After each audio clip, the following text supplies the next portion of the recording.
let me invite to our podium Miss Christina Milford, and she is the director of the Pregnancy Resource Center of Jamaica. Please make her welcome.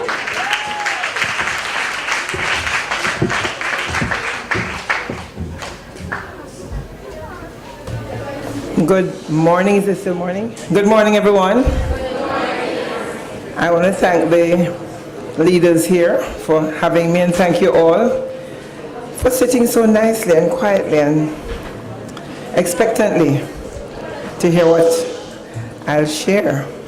I was asked to share my story with you. I did a little bit more than that and put together some information on the whole matter of rape. I'm a Jamaican girl. I was born in the hills of Trelawney, and as a little girl, about 8 years old, I accepted Jesus Christ as Lord of my life. That has been a factor that has kept me up till now. Thank you. Thank you. I really big him up, because for me to stand here and share anything of consequence with you is really about him. So I'm not going to preach though, but I'm going to tell you my story. My mother left Jamaica when I was 5 years old. Before that, I had been molested by a man who was the age of my father, or probably older, I don't know. How did it affect me? I became a promiscuous child. It is now, research has proven that when children are molested, they become promiscuous. But at age 12, when I used to read everything that was available, at age 12, I recognized that there's something called virginity that girls should have when they get to their husbands. It is not so much prevalent in the thought of our present-day society, but that's reality. Girls and guys should get together as virgins and be married. That's the normal from biblical standpoint. Thank you. So at that age, I made a decision, which I now know that people teach as restored virginity. I made a decision to hold myself to a higher standard, that what left of me would reserve for my husband. Up until now, I'm not married, and I do have 2 children. So you wonder what happened? Praise the Lord. Like I said, my mother migrated. My father went before her when I was 9 months old. She joined him when I was 5. And the next time I saw them, I saw my father when I was 31 and my mother 32. However, as a child, I decided, since they weren't going to come, at 8, I decided it doesn't seem as if they're coming back, so I'll go and join them. Somehow, I'll find a way. And I decided then I was going to become a nurse. Did I say I accepted the Lord just about then? Because I saw some missionary people came to our Baptist church up in Trelawney there, up in the bush, in Warsaw. That's where I was born, Warsaw. And they gave us the inspiration that we could be missionaries. So I was going to become a missionary nurse, and I'd get training in England, where my parents were. So I get to see them. Isn't that a plan? I had a plan. I had some goals set. And I directed myself to study hard. I didn't like biology much, but I needed biology to become a nurse, so I studied hard.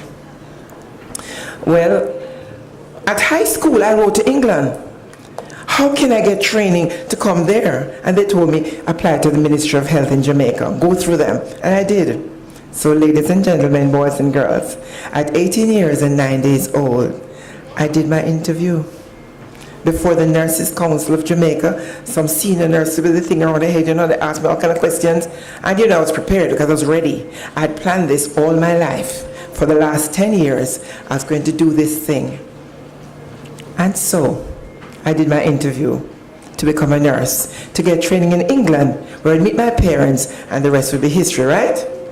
I had a goal. Well, the evening of that day, I encountered a young man. And I was taught to be polite, so I talked to everybody. I grew up in a girls' boarding school. I didn't know much about boys. And all men were like my brothers, right? Or my grandfather. They were nice, right? I read only Mills and Boone, so I didn't know the realities of life. I don't know how many persons in my audience don't know the realities of life, but I didn't at 18. To cut a long story short, I met him that evening. By the end of the evening, he successfully raped me. Yeah. I begged him, please. I had a boyfriend who never touched my body because I had reserved myself. And, you know, I tried everything, but nothing worked. Rape. And there's some young men, you know, this young man, his father was a superintendent of police. Okay? So in case you think rapists are just people out on the street that look crazy or probably smoke, no. People just, in their mind, rape is a power thing.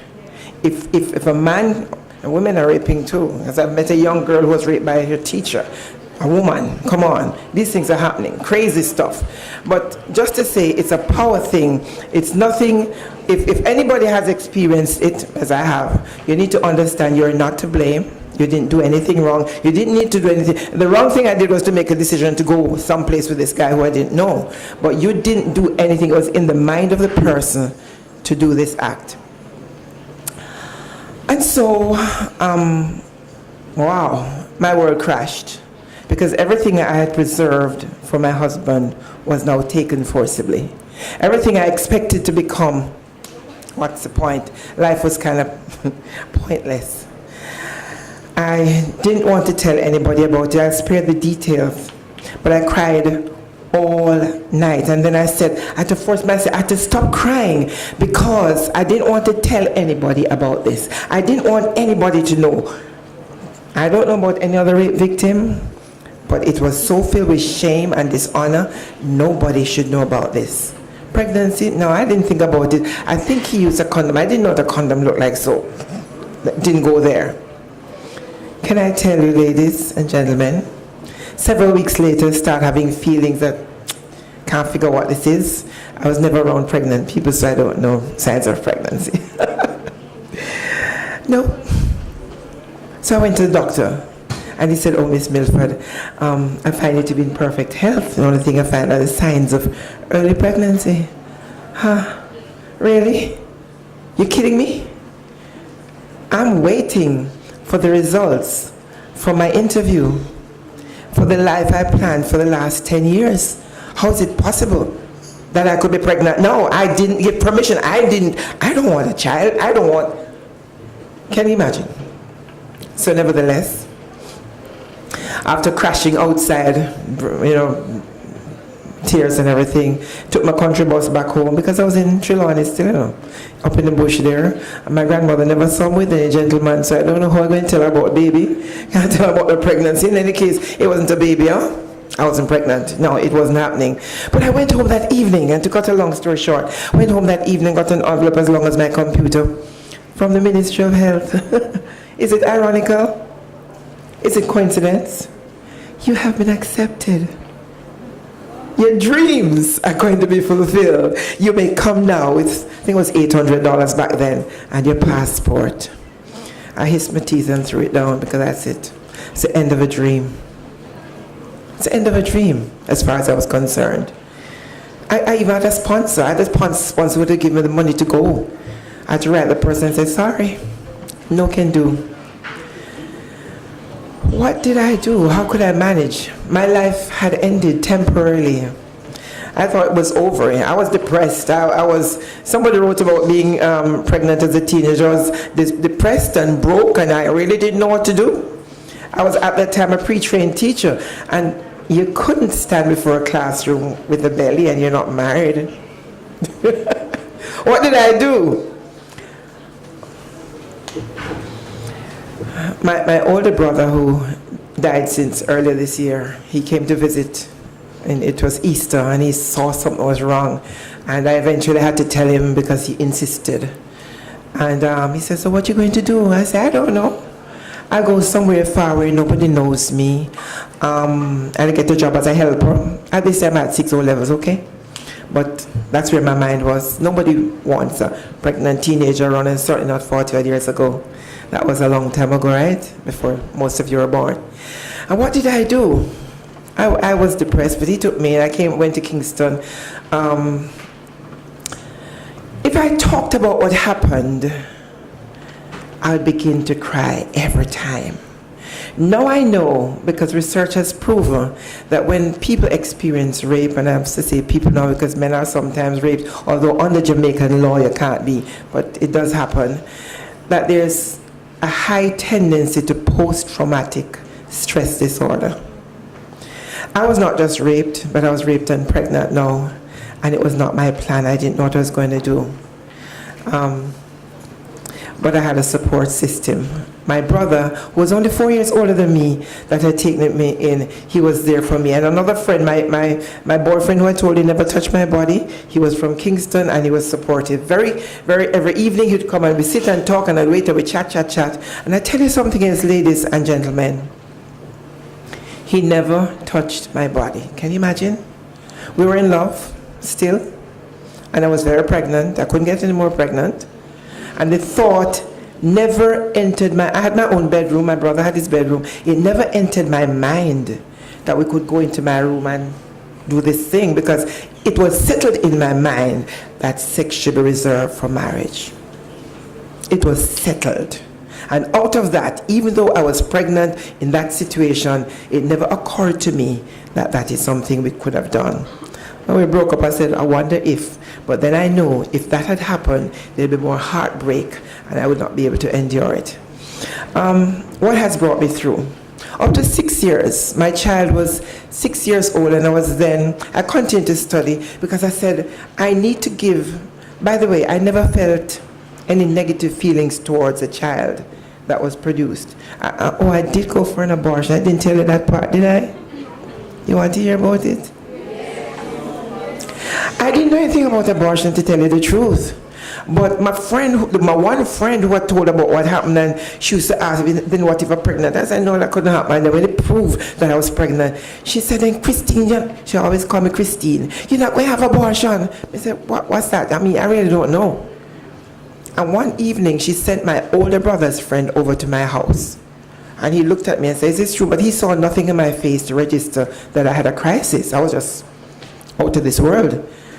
And then he felt my belly and he said, yes, you have something growing here. You have this father, this bad one, people come into the world. And I was terrified. I mean, it went right through my system. It's like, it's the truth. But now I also know it's a lie. Because there's no fatherless child. God is father to the fatherless. Now I know that God made my baby. He wasn't a mistake. He's one of my chief support right now. With what I'm doing, he's one of my mainstay, my backbone right now.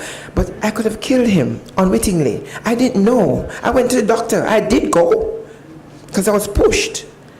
And the doctor examined me and said, it's too far gone. Thank God for this doctor, because today they would have killed him.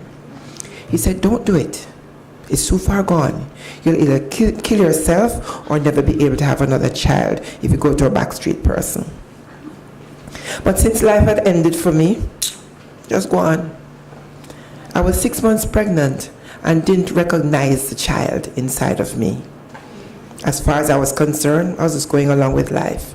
But my God, who saved me, who saved my life, showed me the hand of a little baby in a dream, just from about here up. And suddenly I realized, but it's a baby in there. I wonder if it's a boy or a girl. I began to become an expectant mother. For the first time, 6 months. So God did it for me.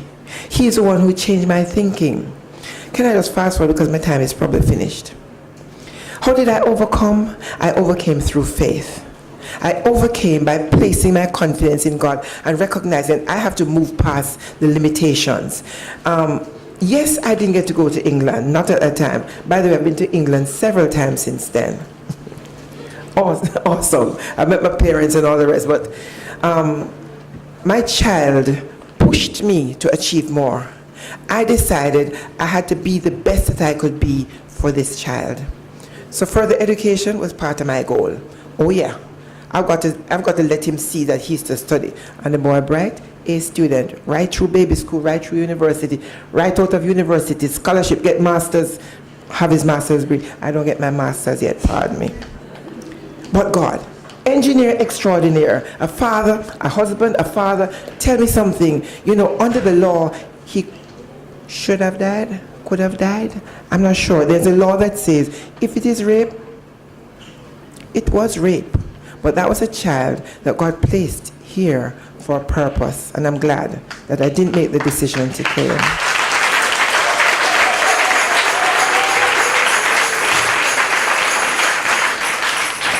Can I take that back? Can I take back what I just said? I didn't make the decision to kill him. I'm glad that the doctor told me, don't do it. And I listened, and that the Lord has done the rest. A lot has happened since then, but like I was saying, up to 6 years after this thing, if I talked about it, it's as if it happened yesterday. I would be crying, I'd be uncontrollably.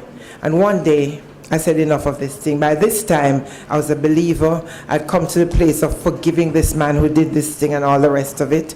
And I went to my pastor and said, this happened to me, and I can't stand crying about it every time. I can't stand the pain.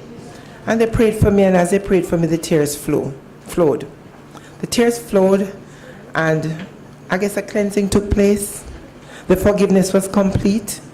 And after that, I could talk about it. I can talk about it now. There's no more pain. There's no more hurt. I've forgiven the person who did this thing. My life is not controlled by the act of what was done to me. I think I should share with you, because I did a little bit of research, I found out that in any room with young women, up to 25% of young women who have had sexual contact, the first contact is usually rape. It is sad that in our Jamaican society, that has been the reality. At least 25% of us have had rape as a first experience. And so, although it is nothing you may have done to encourage rape, there are some things that we have to do to protect ourselves from being raped. Yes? Because rapists have been questioned as to why they do whatever. And most times when we freeze in fear, when there's fear that controls us, then there's no reaction. They have power over us. Because like I say, it's a matter of power. We overcome, express some, resist. No, I fought this guy for a long time, but I didn't want him to mark my face or my body and then have to explain to anybody. If this happens at any time to anybody, remember Sissoko. Remember to call them for help immediately. So, there's a small window in which pregnancy can take place. But the thing is that STDs now happen anytime. So it is of most importance that you contact the authorities to get immediate help, so it can be, if there's any, residue of anything within you, it can be cleansed. If there's any STDs, you can get treatment. It is necessary, because death is in the pot now, okay? In my day, ladies and gentlemen, I must tell the truth, in my day, there were only 3 STDs, gonorrhea, syphilis, and herpes. Thank God, this guy didn't have any, so I didn't get any. Today, we have 30 odd major STDs, and there's death in the pot. It's not just HIV. There's also HPV. And I won't go into it because you probably know all about it already. Human papillomavirus, any contact in the genital area of somebody who has it, you will get it. It causes 90% of the cases of cervical cancer is caused by that disease. The doctors also say, not just cervical cancer, but cancer of the vagina and cancer of the penis. So we have to take it seriously whenever rape has occurred, because you don't know what you're exposed to. Today, I thank God. He has allowed me, let me not get into this because my time is finished. He has allowed me to start a center that assists young women who have been in a crisis pregnancy such as I have been in. Life is not ended. With pregnancy, your life is not at its end. You can overcome, but I know there's need for support. There's need for help, and those who care make a difference. Thank you.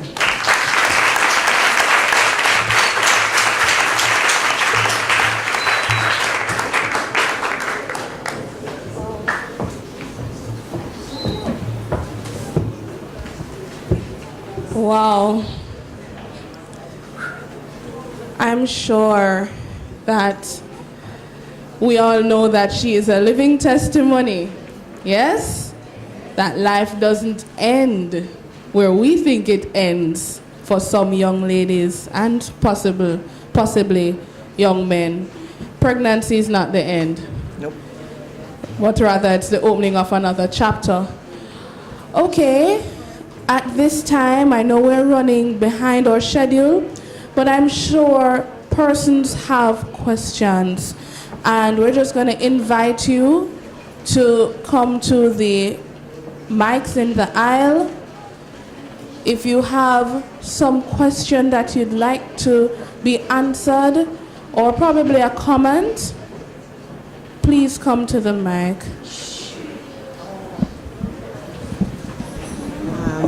I'm from Assessment and Guidance. My name is Sadicia. As a person that was raped, not once but twice, and trying to get over the problem, I'm now was scared of guys, but I have a child expecting one more. But it is hard to hear when people rape, and I'm trying to get over it, but memories keep on coming back. What do I do? Because I'm trying to protect my daughter. I don't know how I'm going to protect her from this evil world. I think I quite understand some of what you have expressed there.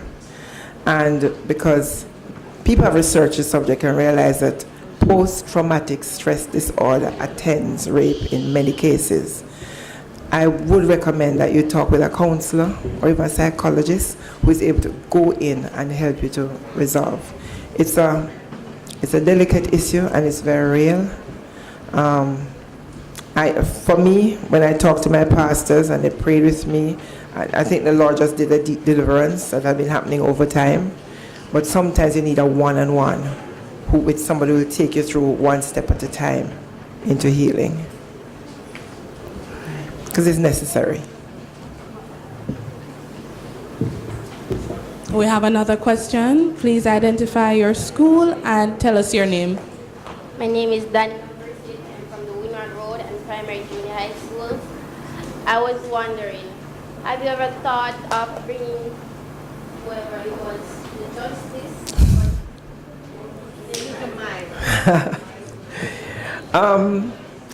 Back in the day, the thought it didn't occur to me to do it, especially since his father was a superintendent of police. You know, he had that plan. He had the plan. He even gave a wrong name to begin with. But it's my brother who searched it out and found out who he was. No, I didn't think of going through the law. I was just in despair. This is not real. I was living as if it didn't happen. You know, I wasn't facing the reality of what had happened to me. And so bringing to justice is not a thought I had. As a matter of fact, I'd probably think about how naive I was. I was probably thinking, this guy should marry me. He got me pregnant. Crazy, but that's it. Okay, for persons who want to ask questions, I'm just inviting you. You can stand in the aisle where the mic is, and we'll just proceed. Hello, good morning. My name is Lauren Beswick. I'm from the School of Kingsway High, and I was just wondering if you have ever thought of telling the baby who is the father or... Actually, I had to, because they had connected somehow when he was just about 11, and a relationship of sorts began. But in university, in early 20s, he complained one day that, you know, he called him and he answered and said it wasn't him, and he knew that it was him, and you know, he seemed to have been hurting out of wanting a relationship that just couldn't happen because the bonding had never taken place. At that time I said, Lord, do I tell him? Should I tell him? Should I not tell him? And you know, sometimes we don't know if we're making the right decision. I decided to tell him. I still don't know if it was the right decision. But he said, Mom, are you telling me this man raped you? And I didn't use the word, you know, I just said he forced me. And I said, yes. He said, I don't want to hear about it anymore. He didn't want to hear about him or talk about him or anything since then. And he has since died. The man. Okay, we have, all right, so the persons who are in line, no, we're just going to take these questions quickly, and then we would go into the rest of the program. I'm going to go on to my right-hand side. Could you just state your name and the school that you're coming from? My name, I'm asking persons to project, please. Thank you. my name is Judane. I'm from the Bustamante High School. I'm Ors. And I don't have a question, it's just a comment. In the beginning of your story, when you said you got pregnant, I was thinking I would have aborted it. But then, as you went on, I changed my mind. I guess. Okay. He's gorgeous, if you ever see him. Thank you. Actually, my son is one of the best things that has ever happened in my life. We'll have the next person. Let's give each other a chance. After you had a baby, no, sorry, Could you my name just- is Ariel Thomas. Yes. I'm from the Women's Center of Jamaica Foundation. I'm sorry. After you had a baby, were you depressed? Did you? Not hearing you. After you had a baby, were you depressed? Oh, Did you Lord. get it? It was tough. Was I depressed? I think I went through depression for a long time until I tell you, at 22 was when I said, God, but at 22, by the time I was 22, I had another child. I said, God, every decision I'm making outside of you, I'm making a mess of my life. You have to change this. And I got really serious about God. At that time, things changed for me. My whole personality changed. I became gregarious. I began to love people, and yeah, a lot. But before that, yeah, I was depressed. I had to work. I was tired. I didn't know how to take care of a baby. It was a lot of responsibility, and I was basically alone because my parents were overseas. My brother had to get on with his life, and my grandparents too old to help. So I had to do a lot of things alone. But I survived. I've overcome. All right. We're going to take the question from this side of the room. Good morning, everybody. I am Tamona Days from the New Technical High School. Not hearing you.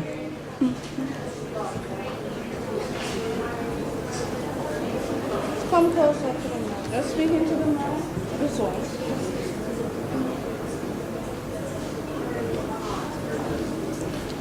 Yes.